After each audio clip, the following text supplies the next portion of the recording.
Bueno, muy buenas tardes a todos. Muchas gracias a los cumplidos. En este momento vamos a iniciar el módulo cardiovascular de nuestro curso de fisiología y la primera charla de hoy va a iniciar con fisiología del músculo y la bomba cardíaca.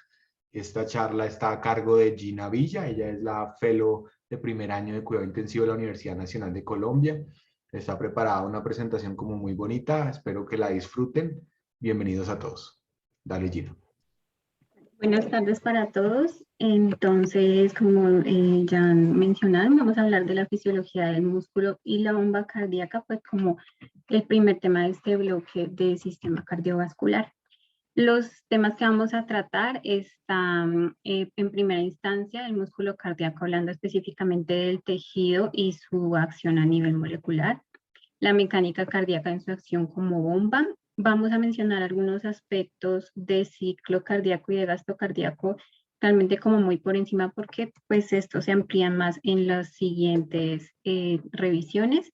Y finalizamos con algunas consideraciones relacionadas en el paciente pediátrico.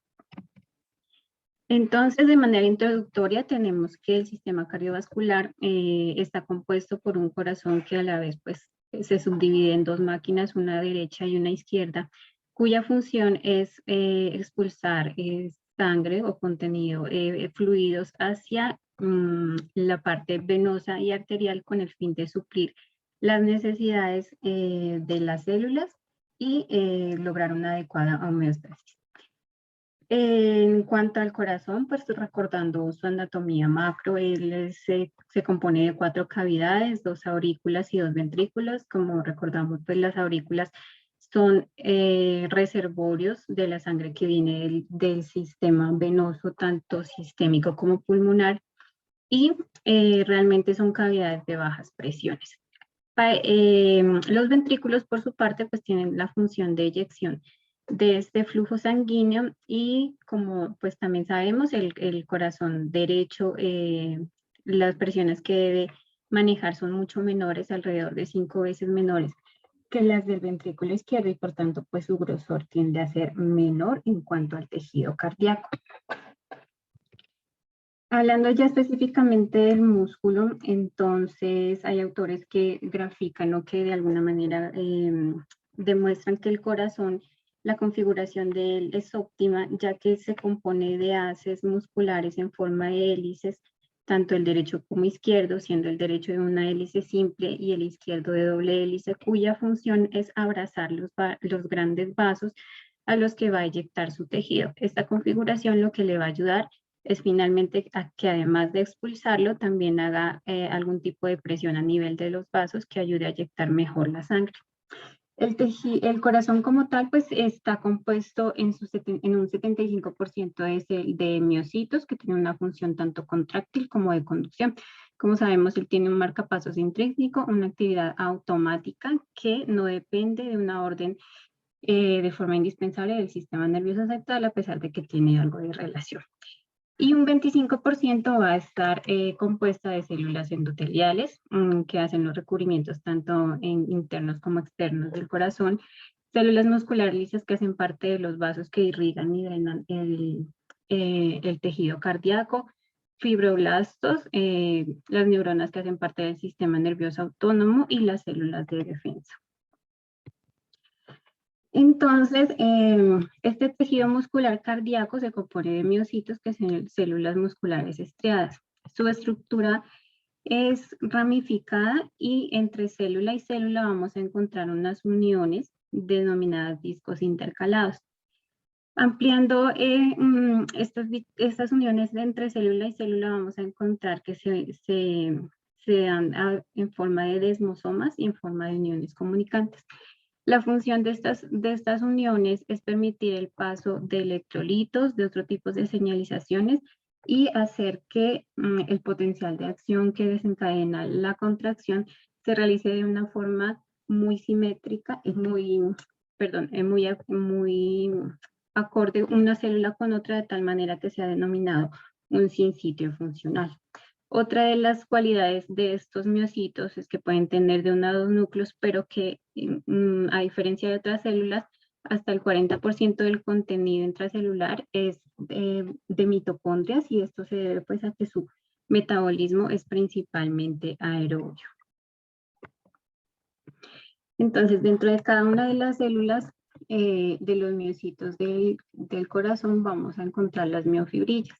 Las miofibrillas a su vez van a estar compuestas de sarcómeros. Entonces, como vemos en la imagen, cada miofibrilla está envuelta por una membrana que se denomina el sarcolema. El sarcolema tiene unas invaginaciones hacia la parte central del sarcómero, de dicha miofibrilla, y estas tienen unas uniones muy estrechas con el artículo sarcoplásmico, que como vamos a ver, esta disposición es muy importante para lograr una buena contracción muscular.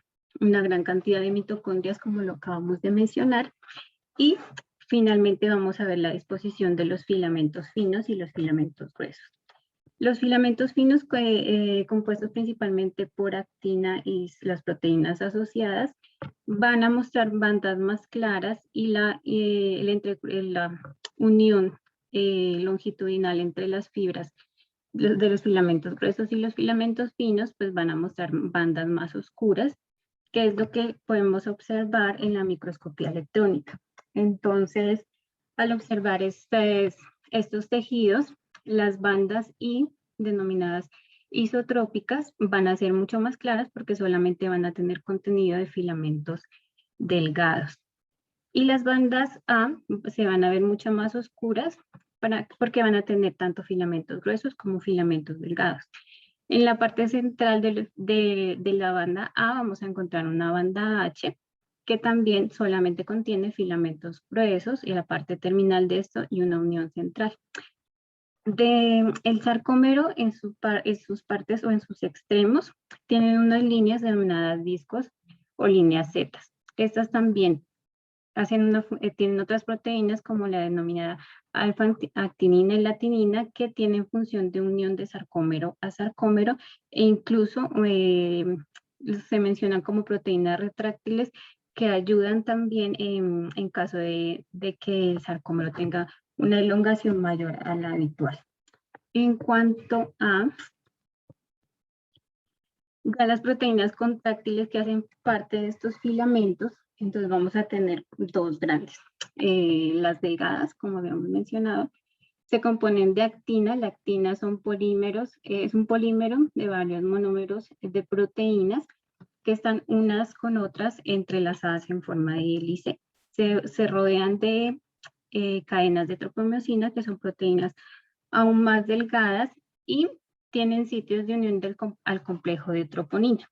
En la troponina vamos a tener tres tipos o tres subunidades: la C, la T y la I. La C, su función más importante es la unión al calcio, y la troponina T, su unión a la tropiomiosina. La troponina I va a ejercer una unión inhibitoria de la unión a la miosina en sus sitios activos. Entonces, este complejo se activa por la unión de la troponina C al calcio, y actúan de forma concordante para poder despejar, como vamos a ver ahora, los sitios de unión a las cabezas de miosina. La miosina como tal se compone de dos vástagos helicoidales enrollados entre sí. Tenemos entonces dos cadenas pesadas en forma de hélice que van a tener una parte cefálica que está inclinada más o menos a 45 grados cuando está asociada a la actina.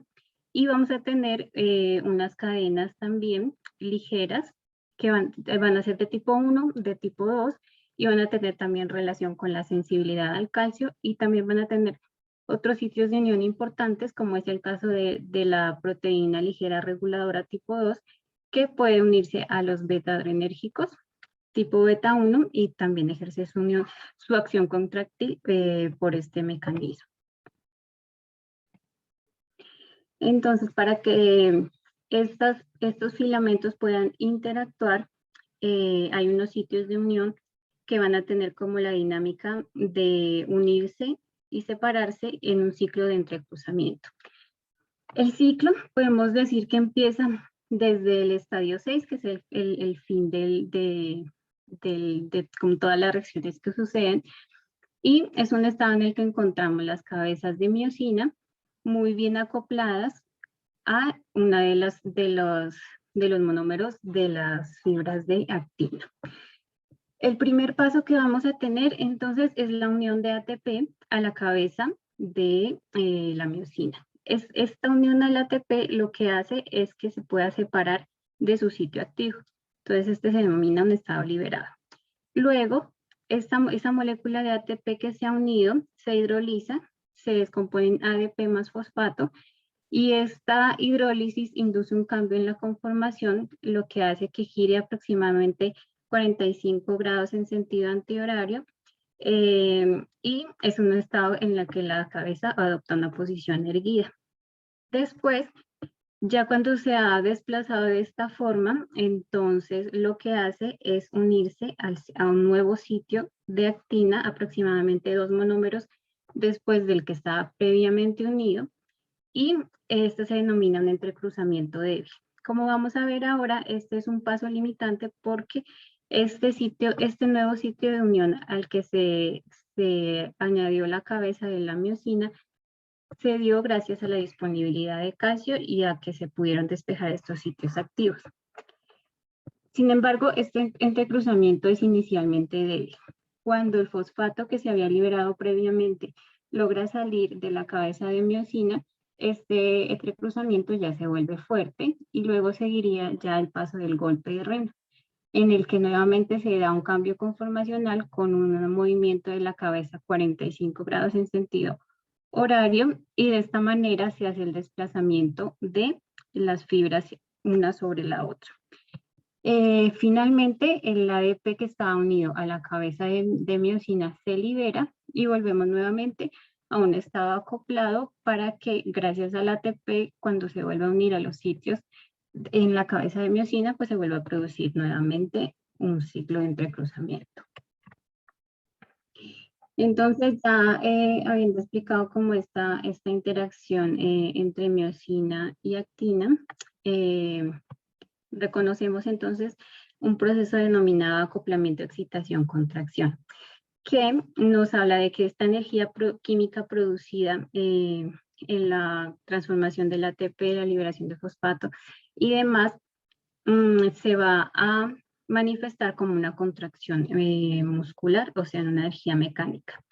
Entonces, tenemos que en estado de reposo la membrana es electronegativa en su interior, a menos 90 milivoltios, y las concentraciones de calcio son bajas.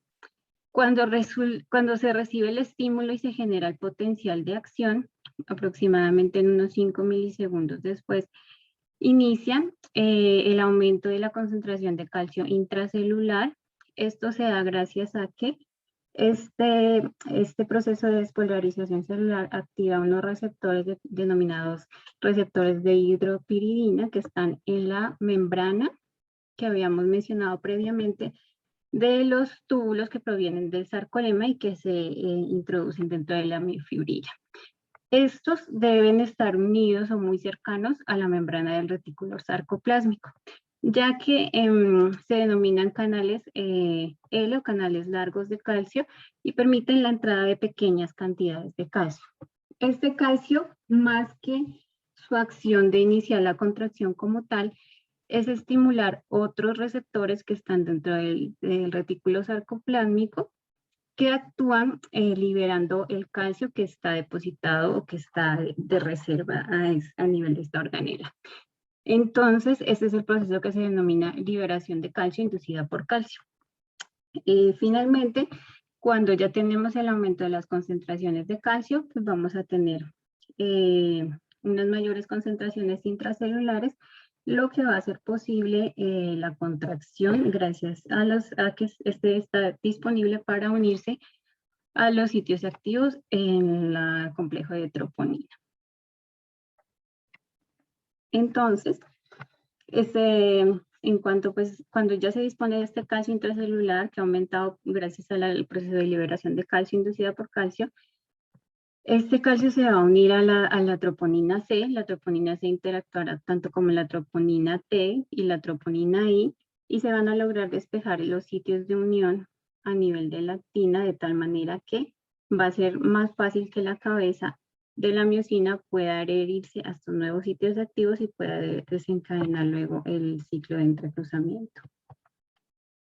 Así como es importante el calcio para la contracción, también es importante el calcio para la relajación, ya que hasta que no se disminuyen los niveles de calcio disponibles en el citosol, pues finalmente esta contracción no va a ceder. Entonces, los encargados de los mecanismos por los cuales esta concentración disminuye pueden ser liberar el calcio hacia la parte extracelular. En ese caso se puede hacer por medio de bombas intercambiadoras con iones de hidrógeno dependientes de ATP, o también se puede dar por bombas intercambiadoras por sodio. Y la otra manera es que el calcio intracelular pase nuevamente a las reservas del retículo sarcoplásmico. Aquí cobran importancia unas bombas denominadas bombas cerca, que son bombas dependientes de ATP que liberan hidrógenos hacia el exterior por 2 iones de calcio hacia el interior del retículo. Y dentro de se unen a proteínas como la calreticulina y la calsecuestrina, que tienen alta afinidad por el calcio y que van a ser como los que fijan este calcio hacia las reservas que se mantienen a este nivel.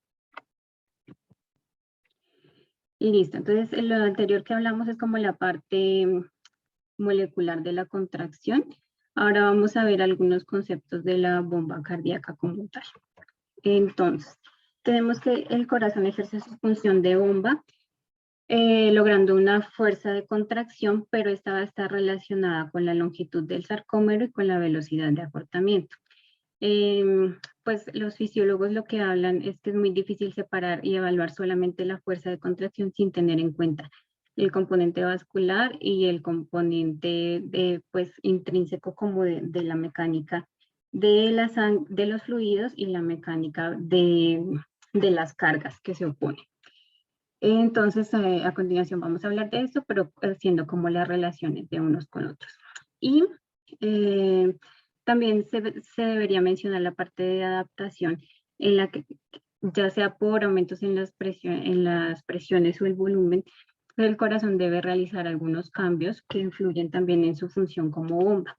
En estos están aumentar las longitudes, y finalmente pues eso se ve a nivel molecular también aumentando la longitud del sarcómero, intentando aumentar contractibilidad, generando hipertrofia excéntricas o excéntricas y haciendo cambios en la expresión génica, de tal manera que se trata de sintetizar moléculas o componentes de los filamentos que sean más sensibles o que de alguna manera generen ciclos de entrecruzamiento más rápidos.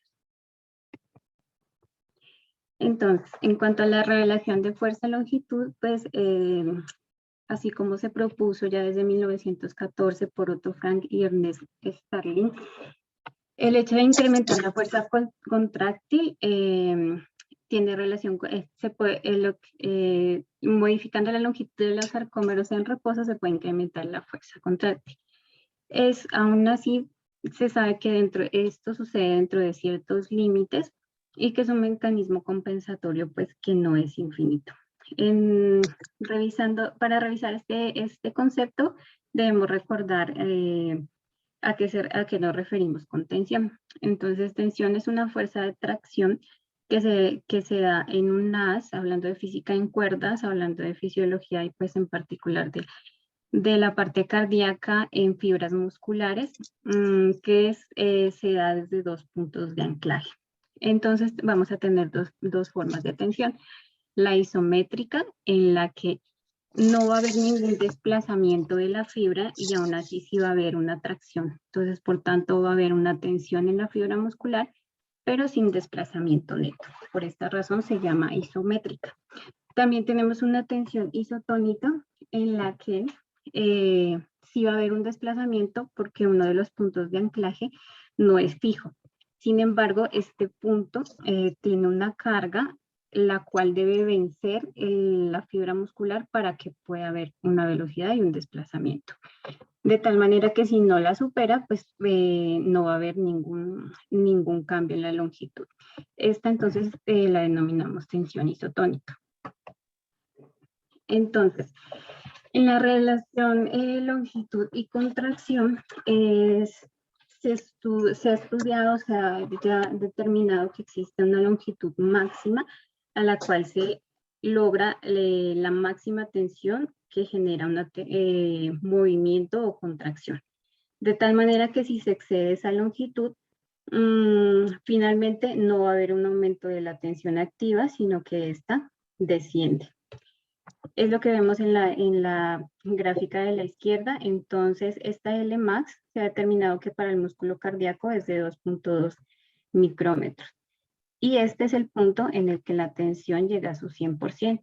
A partir de ahí, ella va a disminuir.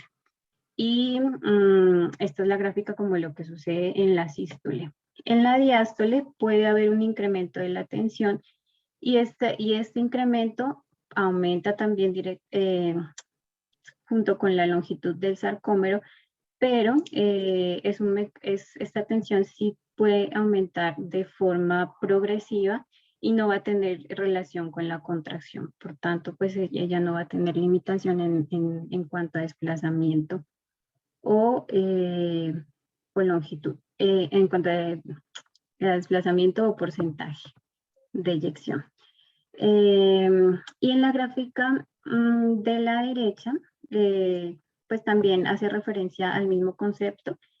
En el eje de las X lo que vemos es el porcentaje del alargamiento del sarcómero. Vemos que cuando él llega al 100%, entonces hasta allí llega a un 100% también de la fuerza activa y de ahí la fuerza tiende a decrecer, lo que no sucede con la tensión de reposo.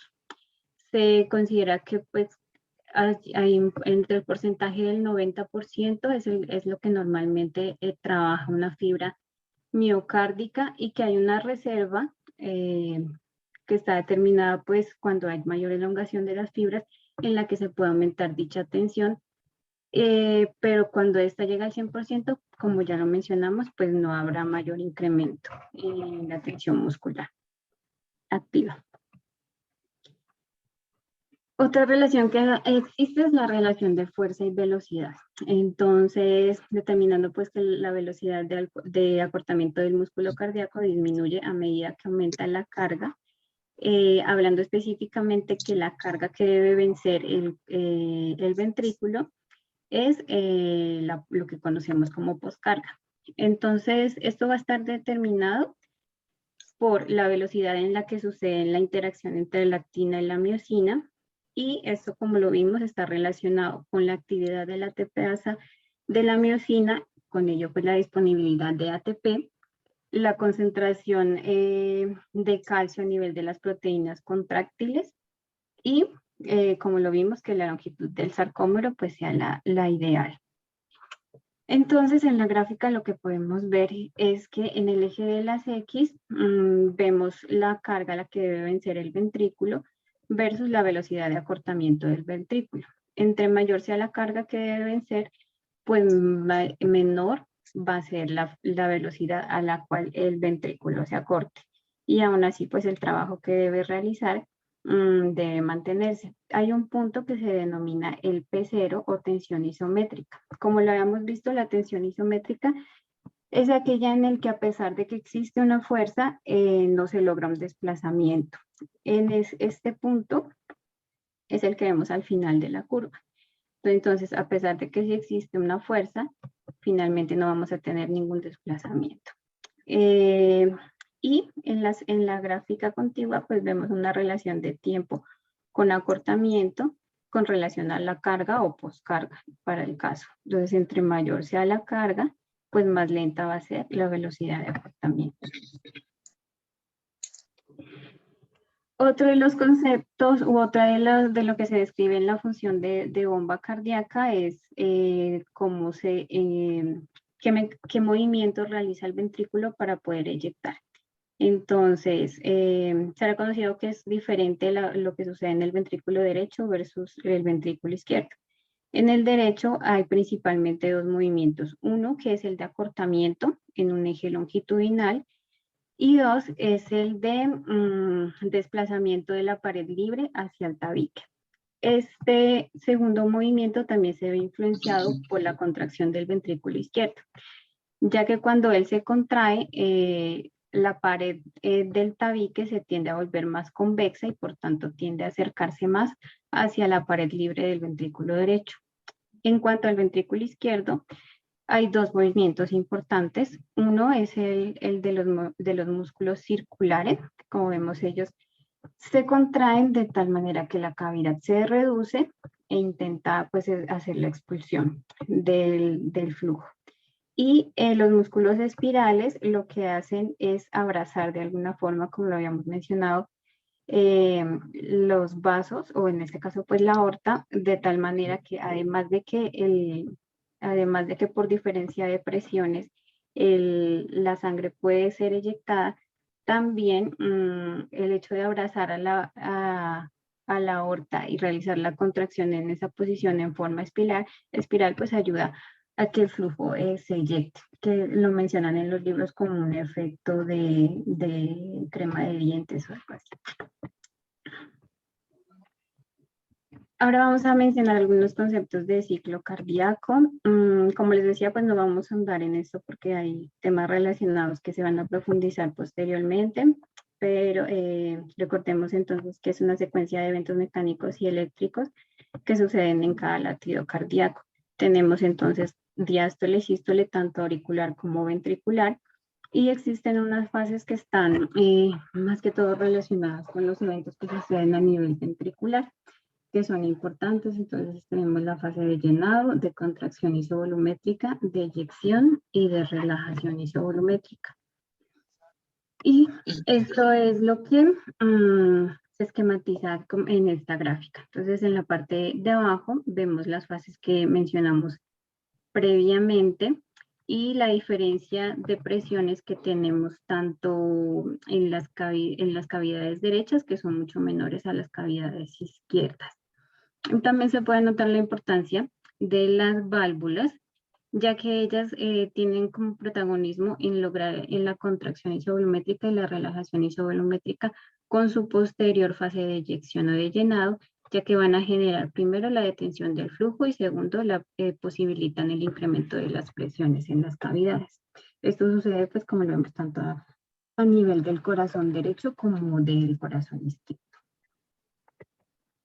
Y en cuanto a gasto cardíaco, entonces recordar que está determinado por el volumen minuto y este a su vez por el volumen sistólico por la frecuencia cardíaca.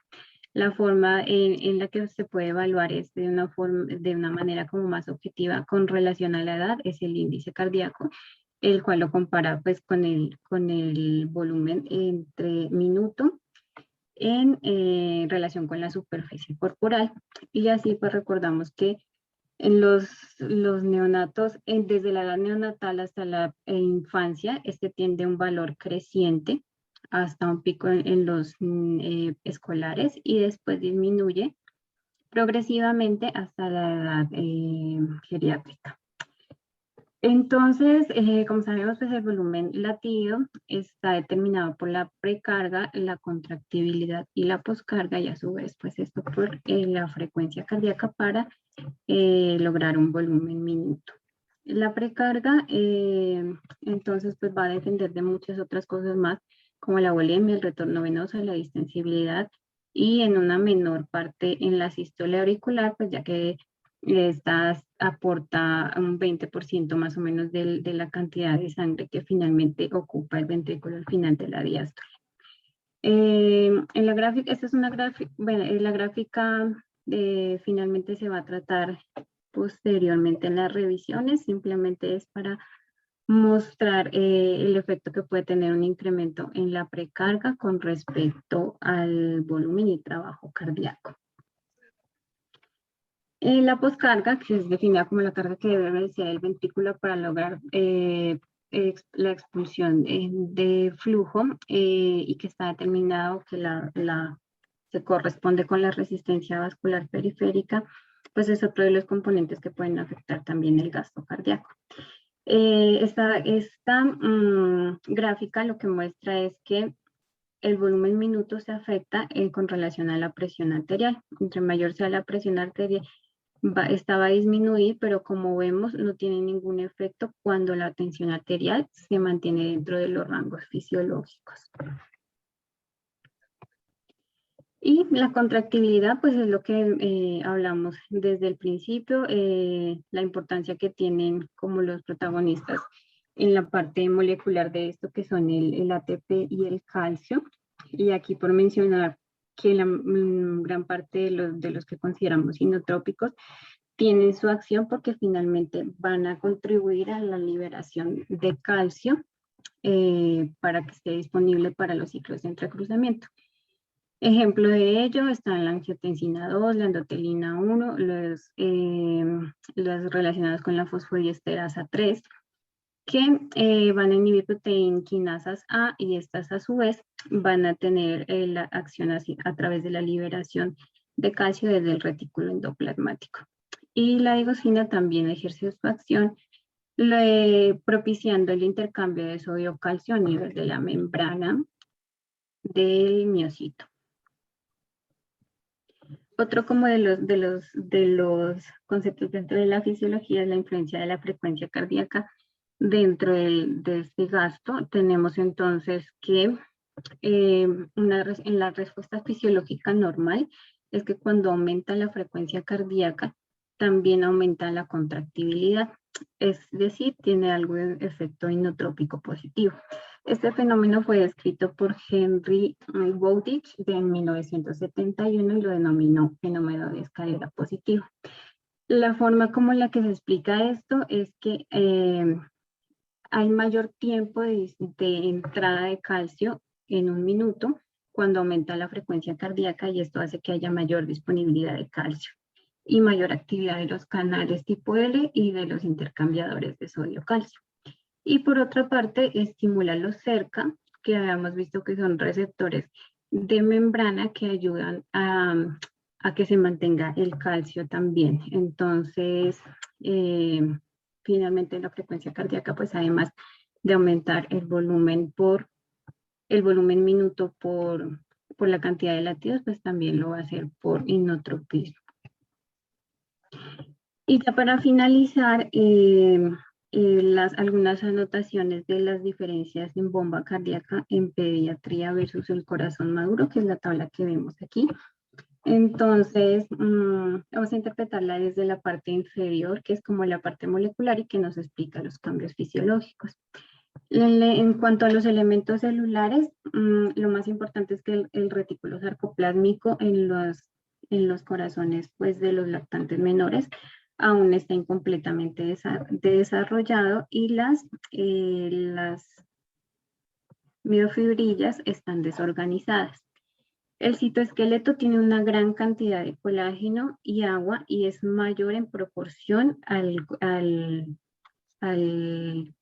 corazón maduro, y esto hace pues que ese espacio que normalmente está ocupado por miofibrillas tenga pues gran cantidad de contenido de matriz extracelular, por tanto no va a propiciar una mayor contracción en caso de ser necesario. La inervación en el sistema nervioso autónomo está dado principalmente por el sistema parasimpático más que con el sistema simpático, y pues esto finalmente se va a equiparar ya a la edad adulta. En cuanto a los receptores adrenérgicos, existe una respuesta predominante beta 2 que finalmente va a ejercer su transición hacia la etapa madura, en la que hay una respuesta predominante beta 1 y de alguna forma pues completa a nivel de los otros receptores. Está también que las catecolaminas circulantes pues son más altas, hay una gran dependencia a la entrada de calcio a nivel del sarcolema. Como vimos, por el lado del sarcolema y de los túbulos, hay una entrada de calcio que normalmente es pequeña y que propicia la salida de calcio del retículo sarcoplásmico. Pero en los niños menores, esta liberación desde el retículo sarcoplásmico está disminuida. Por tanto, no es tan fácil lograr altas concentraciones de calcio en el citosol como en los adultos. Esto finalmente lo que va a propiciar pues, es que haya una baja tolerancia a los cambios en la precarga, haya una baja tolerancia a los aumentos en la poscarga, haya una reserva contráctil menor y haya una gran dependencia a la modificación del gasto cardíaco a partir de la frecuencia cardíaca. Y eso es